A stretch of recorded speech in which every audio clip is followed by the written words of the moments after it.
Hey, welcome back. We have some knives here just in from our friend Emmett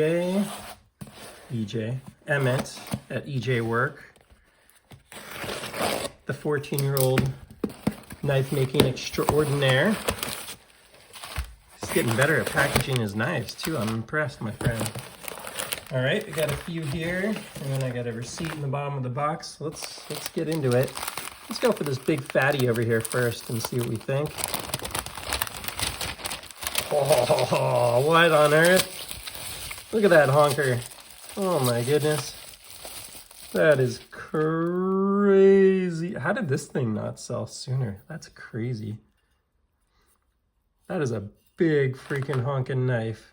Holy shiitake mushrooms. That thing's badass. Wow. Okay. This, I think, might have been one of his older knives. Let me take a look and see if I can tell from the receipt. I got a couple of his older knives that were a little less expensive. This one, antiqued guarded clip point. No, this is more like in the middle range. So this is 185 bucks. But dude, look at that crazy handle. Wow. Okay, let's keep moving. This is fun. Got a fun one to start there. I'm gonna have by far the most ridiculous EJ collection. I don't even know what to call the knife brand. Just talk to him about that. This one I think would be one of the older ones, maybe. Antiqued or acid edge drop point, antiqued guarded clip point. I think that's what this is. This is one of his older knives. This is something he made when he was, I don't want to say just getting started, but earlier on in his knife making career. And you can definitely tell the difference in like the quality of the handle.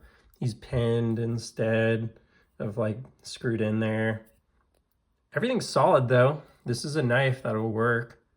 The balance point, everything's a little funky here, but I wanted to have one of his older knives, more representative of what he did when he was first early on.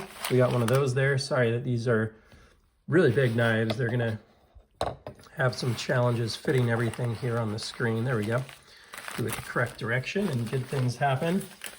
Let's get into the next couple. One of the ones I'm very excited about here is one of the ones he actually did on the on his knife making video. So if you saw it, go check out EJWork here on YouTube. I'll link it in this. He actually made this knife here live and did a 25-minute builder video. So I was really stoked to grab the one from that builder video. That's his first like end-to-end showing how he makes the knife video. And I really liked just this crazy sort of hand stonewashed. He like showed how he used like a hand stonewash to make the finish on here.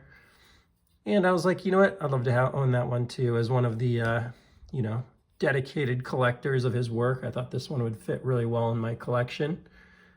And it does. It's really cool.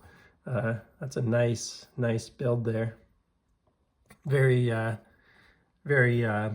aggressive, a little more tactical. He called it the ultimate survival knife. And then lastly, another one of his sort of earlier works that I thought I would grab at a lower price because he had them priced a little lower on the website was just this really basic kind of clip point. It looks like it might be hand rubbed though. Sorry, all of these appear to have a little bit of oil on them, so I'll have to hit them with a rag or something later. I guess I could do that now on this particular one just so we could see what we're really working with here. But this is, again, one of his earlier works. He got a pinned handle, but it feels good. It's a workable knife, and I think I got it for $100 off his website or something. So yeah, I was just kind of like, yeah, let's get a couple of his original works. That's like those two up there. And then one of his most recent knives, and then just something that kind of was a little different than other work that I've gotten from him. Now, the thing that I'll call out here that's really cool is like, it has some like very interesting like jimping. I don't know if you want to call it jimping or cross-hatched in there, but that's pretty cool. But you can see like this one's not quite as perfect as some of his newer stuff. You got like a little bit of a, you know, a little bit of a gap there or whatever you want to call that. But man, the knife is just kind of cool and fun to look at. So this is going to fit in really well. I do not have a lot of my knives on display.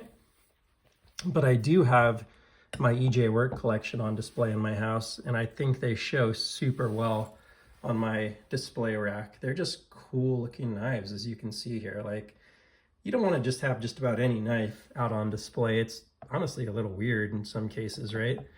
But if you get something that's got some kind of cool inlay, like change of wood there, something that looks a little more, you know, collectible, it can be fun. Like, this thing's gonna show super well on my display case. People can be like, what the heck is that? I'm like, oh, what is that? I don't know, but it's freaking cool. Look at that thing.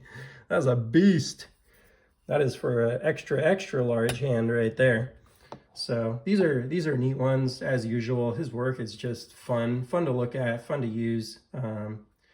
Yeah, I've enjoyed building up quite a collection over here. So I think I've now got maybe 10 of his knives, and I hope you all grab some as well. So I'll link his website in the comments. I don't get any split or anything like that. I'm just a big promoter of his work. He's 14 years old. You love seeing that kind of productivity from a young gentleman, and yeah, I can get behind that kind of thing. So if you enjoyed the content, please feel free to like and subscribe, and I will see you on the next one. Take care.